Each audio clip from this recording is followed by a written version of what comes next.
I am Takagi Musano, and in the valley of Amachi, the future marches ever forward, while the past fights back.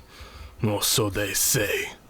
We of the Takagi clan always cherished and preserved the old ways, but ever since the Westerners and their guns came to our island, the world has been slowly changing all around us.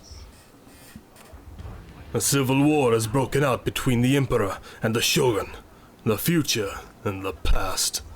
But I do not believe in the future presented to me by the Emperor. Takagi fight in the tried and true way of longbow and sword-wielding samurai, accompanied by spears and cavalry to protect the flanks, while my enemy the Toko clan fight with mounted carbines and an assortment of other such cowardly tools. It sickens me to see the youth corrupted in such a way. Based on their troop movement and the topography of the area, they most assuredly headed for the hill on my allies' flank. The allied force of the Toko are the Nane, and to add another conundrum to the situation, they fight in the old ways of the warrior. They do have some matchlock, but most of the army are samurai and spearmen, as if they had access but turned down the weapons. And to add to the madness, my allies come with the Gaijin weapons and apparel as well, men who fight for the Shogun. I cannot understand this. 30 years ago in my unit, we would never have seen such things. Has time really marched so far ahead of me? I've no time to think on such things. As long as my allies' guns were pointed at the Emperor's dogs, I suppose I could dismiss this for now. After I heard the initial shots fired by my allies' guns, I saw the damage to the enemy sword attendants. I knew I had to be cautious. The cowards' weapons were deadly. I had to begin moving up. I had to catch the enemy before they completely relocated to swarm my ally. I knew this wouldn't be a fight of careful maneuver. I knew I had to be in the enemy's guts before they could fire all their volleys. I had some veteran units with us. Men that have seen blood too many times, but they were not fully staffed, not fully recovered since the last battle. I had to be careful, but to use them right would mean victory against the thin lines of guns. Even a few shots into them meant death. I ordered my understaffed cavalry to the forest on the flank of the small contingent of gunners meant to stop or scare us away from following the rear of the main army, which was moving to pincer my allies' army. It was as if they were not worried about us. The Tekagi, as if the only threat these fools saw was the army of carbines. It infuriated me, like I was a relic to be swept aside. I was determined to show them otherwise. I ordered 2 units of swordsmen to move up to attack the line covered by Yari Ashigaru, expendable peasants brought to soak up the bullets. They should be honored that they die so the samurai can get to the throats of the enemy. They're perfect shields. While the enemy was distracted in the front, the cavalry came to charge in the back, and in such a thin line, these weaklings were sure to fall. They had spearmen to prevent such measures, but my cavalry were experienced and could outmaneuver them.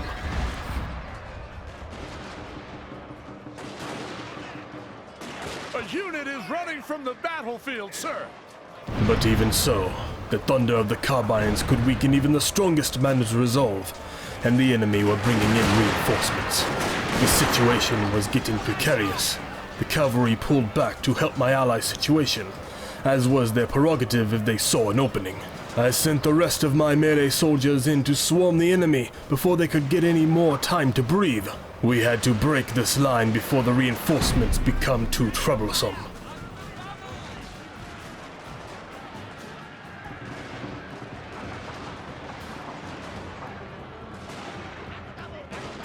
The enemy was luckily separating some of their units away from others, making them easier to pick off.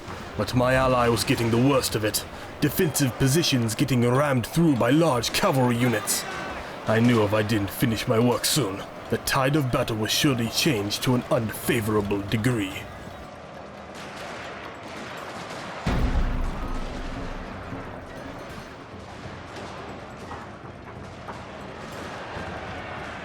My ally, the Muno, supposedly the better army, were getting pushed back inch by inch. Even though we both fought for the Shogun, I got no small amount of satisfaction from that. While I pressured the Toko even further, getting my swords so close they couldn't raise their guns. But unfortunately, their mounted carbines continued to task me. They task me, and I shall have them. I'll chase them through the killing fields of Sekigahara, around the snowy peaks of Fuji, and into Buddha's belly before I give them up. Those rats will pay for their cowardice. Meanwhile, my allies' armies are getting shredded every minute this battle goes on. It was at this point I was informed that my allies' guard was caught, and General Muno was killed.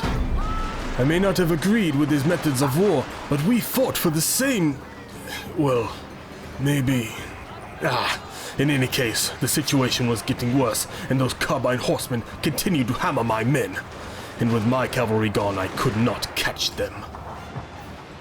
The only thing I could do was order my men to continue chasing after them. I had to keep them on the move somehow, while my other infantry engaged what was left of the Toko infantry. We continued to receive losses, but it was best to keep them on the move.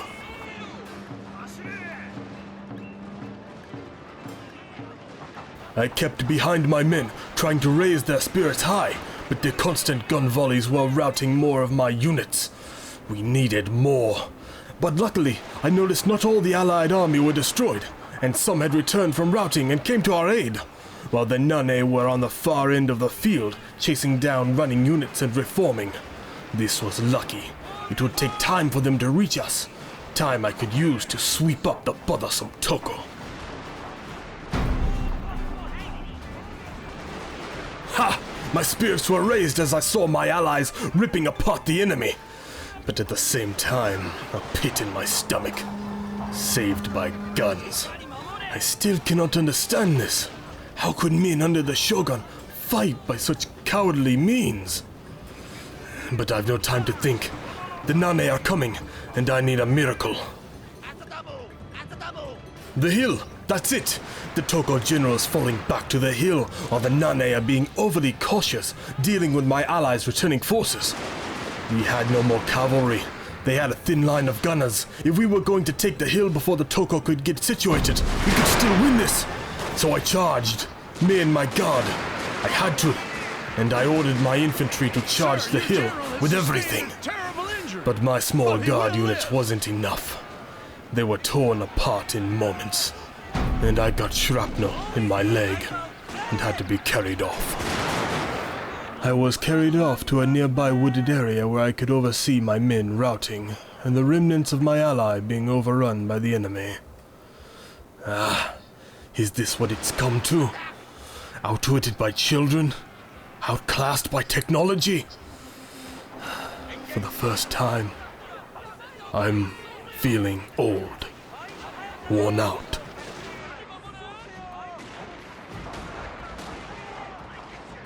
Damned lily-livered cowards! Your men are running, sir! But then, I am shown something. Something that made me feel as young as when the world was new. The Muno remnants. The brave souls who refused to run, even when they had to fight hand to hand without a sword. These children were facing down the whole of the Nane, and were winning. And even more, they were routing them. A chain rout! 2 units. All they had was 2, and that defeated the Nane. Your ally has shown his true colors, sir. He must be a limey. Shut up, you fool! I don't even know what that means! These boys fought like men, and with only guns routed an army who fought by the way of the warrior! Or maybe, the way of the warrior means more than just swords and spears. Maybe I've been wrong about a great many things. With this, I was reinvigorated and began barking orders from my makeshift medical camp to send all the troops to now take the hill and to stop sending infantry after the mounted carbines. I think it's time those archers earn their pay. The enemy is weakened, and if they could just hold out, a couple well-placed volleys could rout them. And I now had faith in these men I once considered cowards for not fighting with a sword face to face with their enemy. I knew they would hold.